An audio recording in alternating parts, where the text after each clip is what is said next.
Welcome back. This is still Tea Time on Plus TV Africa, and I'm sure, yes, you've been enjoying the show so far.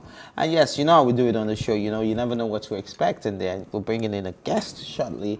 And our guest is all the way from the United States of America. Yes, where they just concluded their presidential election, and you know, we won. Biden and not Donald Trump. But let's go on. Yeah, so Sam is our guest. In case you're wondering who Sam is, because I'll be calling his name a lot during this, you know, short bio.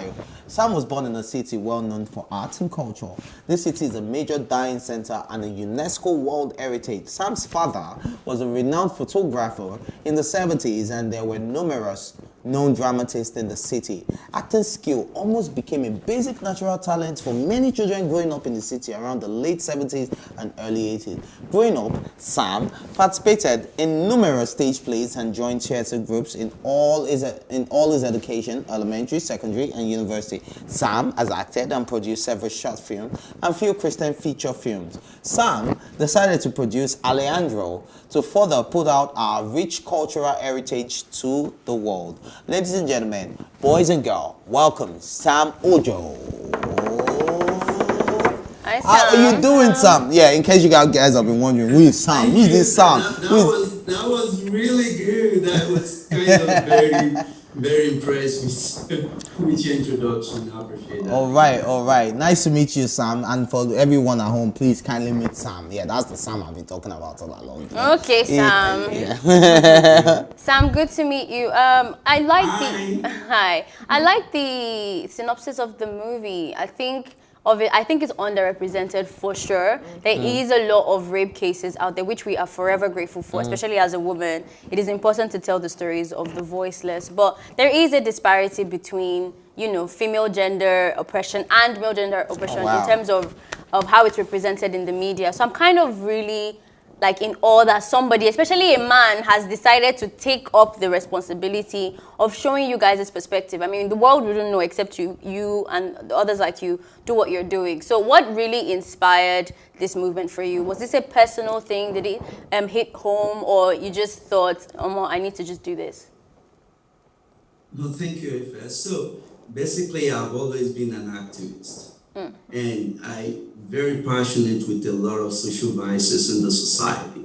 You just mentioned one, you know, injustice to women and injustice to black people, injustice to white people. It depends, regardless of the situation. So I was just thinking of what I could do, you know, starting from, you know, maybe take something as little as injustice to someone that is being considered as a lesser man in the society, that is being helped by someone that is not considered as the most appropriate person, you know, an African person in Oklahoma. You probably don't see a well-to-do lawyer in Oklahoma. You might see that in New York, but not in Oklahoma. So this person, who is very savvy in the legal profession, decided to help this lesser man in the society and, you know, apply allocution, and was able to help himself in the process of helping Alejandro. But straight to your question,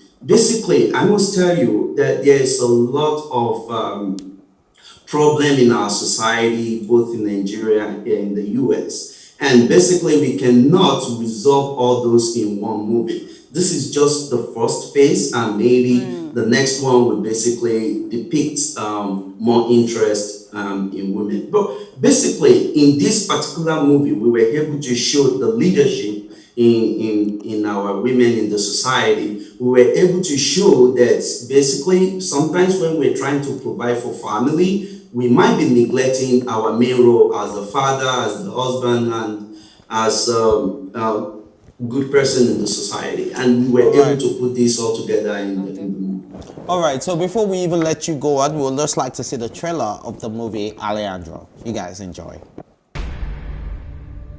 Good morning, Your Honor. What you've just done is called manipulation.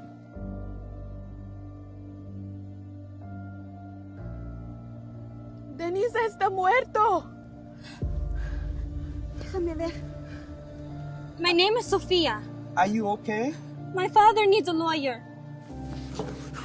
Gomez, where are the drugs? We know that you took them. Why don't we grab a bite to eat? A cup of coffee won't hurt. Papa. You know how I feel about you smoking that thing in the house. You're so innocent. Yeah, buddy, we all are. Your Honor, I have a new information pertinent to Mr. Alejandro Gomez's case. I really don't have time for this debate this morning. When will you have time? All rise.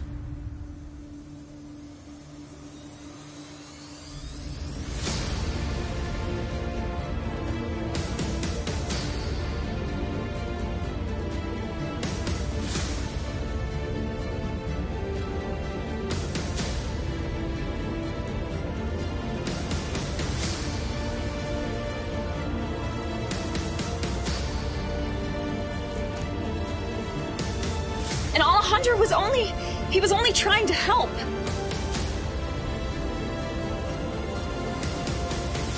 It was a lie. It was a lie. He lied. He lied. He lied. A son and a husband. Someone whose mistake will not only jeopardize his life, but will jeopardize the life of those that depended on him, especially his daughter. Now, if I get it back within the next 3 weeks, I won't harm a hair on this precious Sophia's head. If he doesn't, About you guys, but I can't wait to see this movie. You get me. Sam, thank you for staying with us, right? So I would really like to know, Ife already asked you about what motivated you to create this movie, but she asked a very valid question as well. Did it hit home, or you just felt a need to address it? Is there something you're seeing, you know, living in America all these decades, that you feel like you need to represent the minority a whole lot better? Because it's also happening here. We even have the minorities in Nigeria not being properly represented. So is there a need for us to do better, you know, when it comes to the minorities? Yeah, definitely. It's the story actually is a. Tell us the story while you're at it. Say that again, please. Tell us the story while you're at it as well, of the movie. Okay, so yeah, so the story is basically about a Mexican guy, like I mentioned earlier on, who is considered the lesser man in the society, who doesn't have enough money, who was actually convicted for the crime that he did not commit. And he was about to be railroaded when this guy, an African lawyer, who is not the most appropriate, tried to step in on allocution and helped him to get, helped him in that case. But the lawyer was not really particular about the results of the case, but he was more particular about helping a fellow human being getting out of trouble. And in the process of doing so, he was making himself, or, becoming a better man and himself for his children, for his wife. And that's basically what the story is all about.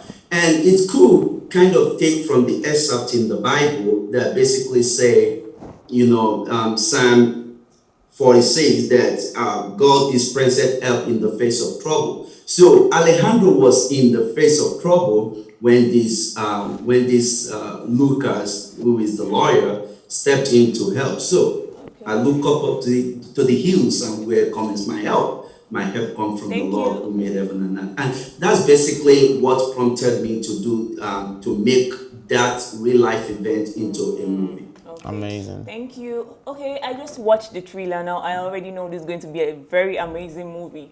But I must know, what are the major challenges you faced while producing this movie? There are a lot of challenges, I must be honest with you. Particularly, we were filming this movie during the COVID. So, and this was basically when the government shut down the whole process, and I was able to work with the Tulsa Film and Oklahoma Film and Music, Act and Culture, and they gave us the standard to follow, standard of operation, basically, and we were able to do that. And we were able to achieve that. And that was very tremendous because even an American singer, Neo, actually made a shout out to us We and saw said, that. oh, We well saw done, guys. that. Yeah.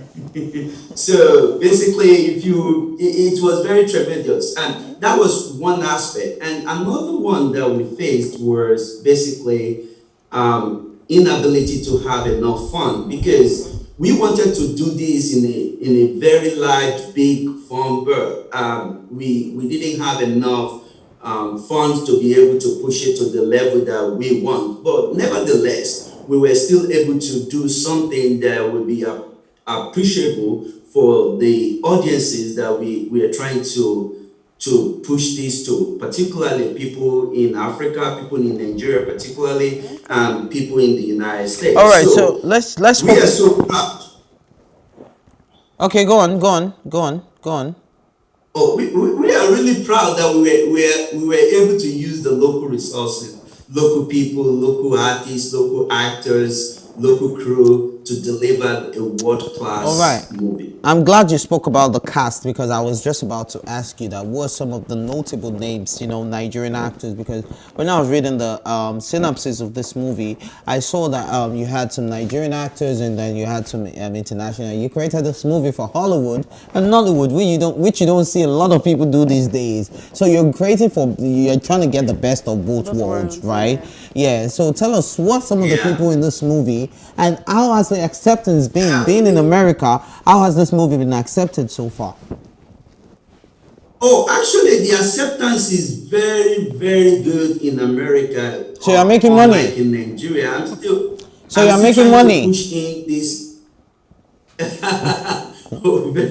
very, I'm expecting that, hopefully. But I must be honest with you, the acceptance has been very tremendous. Yeah. Particularly, I must tell you, here in the United States, the news of Alejandro was top 9 in the entertainment news when we were shooting this movie. And this was in the news along line with great names like Gwen Stefani, Miley Cyrus, and co. So it's kind of, I'm happy about that. We are too. So in Nigeria, thank you. In Nigeria, we have Tina Mba.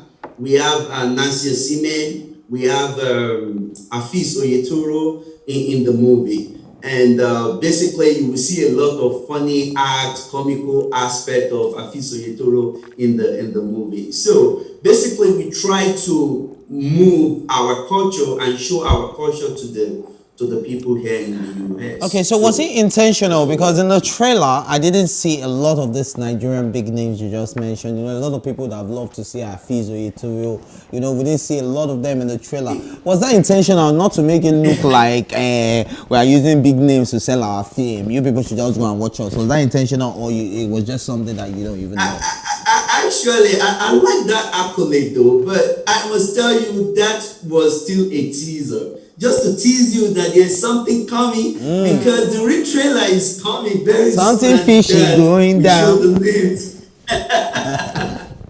Okay, so that's a teaser for our society to get ready that something really big is coming into our society, and we want to step in the shoes of great ones that have produced great music and great movies for, you know, in Nigeria, and that's exactly what we're trying. All right, it's been amazing having you on the show, Sam Ojo. But before we let you go, quickly, just tell us when this movie is going to drop. Are we going to see it in the cinemas in Nigeria? Because I know you're a Yankee guy. You know what I mean? So are we going to be expecting it in Nigeria, or we have to come all the way to you? You know, if Mohammed doesn't come to the mountain will come to Mohammed. So which one are we doing?